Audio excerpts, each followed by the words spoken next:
Hi everyone, I'm Christy with Oakhaven Creative Retreat. Today is a very special day here at our house because it's the first time that it will be featured in Eufaula's annual pilgrimage tour.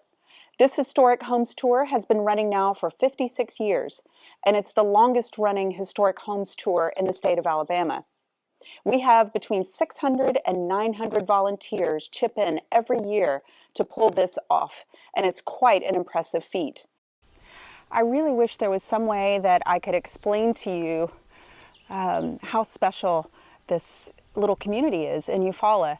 I've lived all over the world. I've moved every 4 years for the last 35 years, and it feels so good just to say, this is home, we're not going anywhere, we're going to commit. And the people here have been phenomenal. I don't think there's many small towns left like this, and we're just so happy to be a part of it, and so grateful to all the people who chipped in this weekend to make this a smooth running operation. You know, it's funny, the idea of opening our home to strangers is kind of a foreign concept to us. We've had over 600 people come through the house this weekend, and we've had 27 volunteers helping out as docents, giving a little bit of the history of the house and directing the tour. Everyone says that old houses are special because of their character and the quality of their materials. But I think they're special because they are archives of memory, silent witnesses to the passage of time. The home was built in the 1870s by Kentucky native Colonel Hiram Hawkins after the Civil War. Known for his progressive farming techniques, he was elected to the Alabama State Senate and introduced the bill to form the state's Department of Agriculture. He was also elected as president of Union Female College, where his wife Louisiana served with him as administrator. He was well respected in the community and lived in the house until his death at 87 years old. The second prominent owner of the home was Donald Comer. Born in 1877, he was the third child of Governor Braxton Bragg Comer and Eva Jane Harris. He was president of Avondale Mills in Birmingham, Alabama, which he expanded to employ over 7,000 people. In the 1920s, he used child labor at the mills, but his views shifted over time, and he later became an advocate for families. Known for his kindness to his employees, he established Camp Helen near Panama City Beach for their families. He also sponsored many adult employees and their children for college education. Though the Comers lived in Birmingham, they frequently visited the house as a retreat from city life. The Comers owned the place for more than 6 decades until it was sold to the Corsinos of Montgomery in 1990. They cared for the home for 30 years until we purchased it in 2020. I took this video on May 30th of 2020, the very first time we saw the house. Though overgrown and in need of some TLC, the house's good bones and loving charm were self-evident. Let's go inside and I'll show you what our guests have been seeing on the tour, and I've included some before pictures as well. Stepping into the foyer, the house was a blank slate. Its clean lines and simple trim made it an easy fit for both modern and traditional decor. As an artist, I love the color black. It adds visual structure and grounds the space with its 14-foot high ceilings. I used mostly antiques from the 1800s in this room.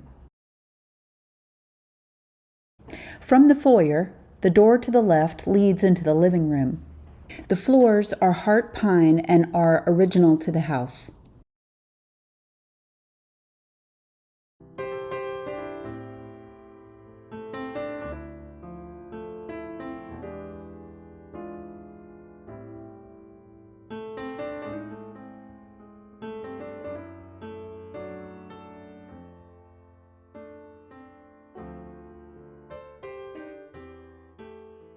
I love the stark contrast between the white creamy walls and the black trim.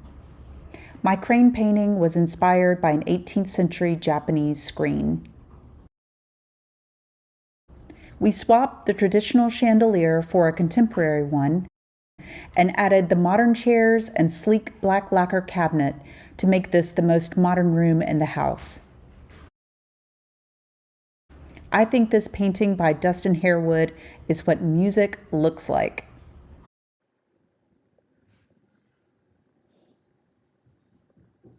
We believe this little room used to be a bedroom, but we added black built-in shelving to convert it into a library. The full bathroom became the powder room, and we added a modern accent wall of ceramic penny tile. This console sink with brass trim would have been a popular style in the Victorian era. The guest bedroom is just off the living room. The room is one of the darkest in the house as it faces north, so we kept the walls the same creamy white and painted the trim a cornflower blue. I love the deep blue of these sun prints called cyanotypes that I made from pressed flowers. I'm not sure when the guest bathroom was last updated, but I'm guessing the 50s or 60s. The floors were linoleum and the plumbing fixtures were all lined up in a row. It was all about function back then. We created a separate room for the toilet and replaced the tub with a glass shower. The floral mosaic tile would have been popular in Victorian times. The main bedroom looks over the front porch and down the driveway towards two massive water oaks. It gets strong afternoon sun, and since the heat here is for real, I chose cool ocean blues to give the room a relaxing feel. I also chose to paint the trim the same color as the walls, but just to add a little bit of gloss. One of my favorite features in our bedroom is this large contemporary chandelier. It reminds me of a floating cloud. The blues and golds work as a complement to the red woods of the heavy furniture in here. My husband Neil spent several years studying martial arts in Japan, and he was given this poster as a gift by a Japanese family as he was leaving to return to the United States. This hallway originally led to another bedroom, and the first door on the right was a cramped functional bathroom. We decided to make this wing of the house into a main bedroom suite and converted the bathroom into a standalone shower room. The closet next to it became a separate toilet room, and the bedroom became our main bathroom.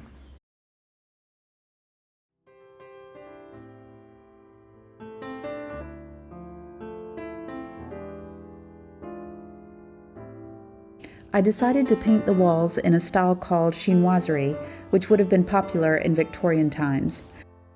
I love being surrounded by birds, butterflies, and flowers. This paper cut by artist Hiromi Money-hun is one of my favorites. If you'd like to see more, please have a look at my bathroom remodel video. The first time we saw the house, this room was being used as a dining room. It's the room you see when you walk in the front door and look straight through the foyer. To me, it seemed the perfect place for a casual family room. We added brick around the fireplace and pushed the wall out at the back of the room and used part of the back porch to make room for a dining table. There used to be a doorway that led into the guest bedroom. We didn't have a place for a sofa, so we decided to close the wall. This rectangular room with high ceilings felt awkward, so I actually used art to solve a design problem. The scale and the height of the piece, along with the large iron chandelier, balances out the room. This abstract windmill is a mixed media piece I made from Blakely, Georgia's Early County News newspapers. My aunt and uncle Fleming owned this paper business for more than 40 years. Next, from the family room, we enter the green room. This would have probably been the original dining room, but since Neil and I are empty nesters, we wanted a space to read by the fire, and we chose to put in 2 comfy recliners instead. Since we rerouted the entry in the kitchen, we closed the wall here. This also serves as the history room, where I have an album of collected research and photographs, as well as this survey drawing the Comers had made in the 1950s. The kitchen was the only major structural change we made to the house, but because the original kitchen was in the dark basement and the upstairs butler's pantry was too tiny, my mother had the idea to use half of the back porch to add more space.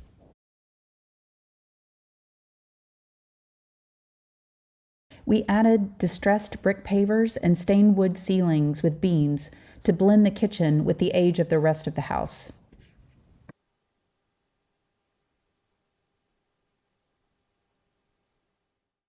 The mechanical gears above the refrigerator are from the original dumbwaiter. It's a contemporary nod to the kitchen's original design.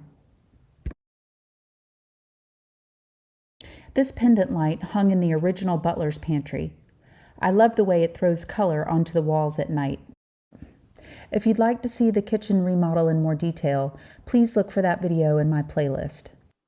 And as for that downstairs kitchen, it became a much-needed third bedroom. We tore the plastic off the walls to expose the brick and this 12-inch wide foundational beam. Our contractor told us it's made of heart pine that's been drying for so long it's almost as hard as petrified wood. Through the ensuite bathroom is the root cellar. It shows the true age of the house. There is a coal chute in the wall where coal and wood would have been passed through and stored for the winter. Preserved vegetables and fruits would also be stored here. I personally believe that because of these historic homes and the tourism at the lake, our small town has stayed afloat where many others have gone under in the last 20 years. So these historic homes truly are assets to our town. As a contemporary artist, I really want to showcase what contemporary art can do for a home and how it changes the entire feel. It can be exciting and energetic.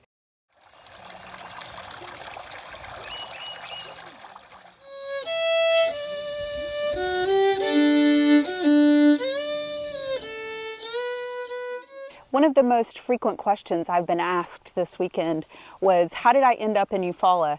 It's really funny. My answer to that is, I have connections and roots here that go way back. My family on both sides are from this part of the world, and I was very close to my grandmother and used to spend summers here with my cousins, aunts, uncles, and grew up on the lake in Eufaula. We have a huge lake. I don't know how many acres. It's something like 40,000 acre lake. So I grew up water skiing and have so many great memories of this part of the world. So I guess when it was time to come home and really settle in a place, this was just easy. This just felt natural. And I have to tell you, one of my favorite parts about being here is the land. The land here is very special. The first time we came to see this place, I stepped out of the car underneath these trees. The feeling here was unbelievable. I immediately had tears in my eyes and I thought, this is it, this is it. And if the house is just in somewhat decent shape, we can do this. The place was really overgrown, but man, when we went inside the house and had a warm feeling, we just knew we'd found home.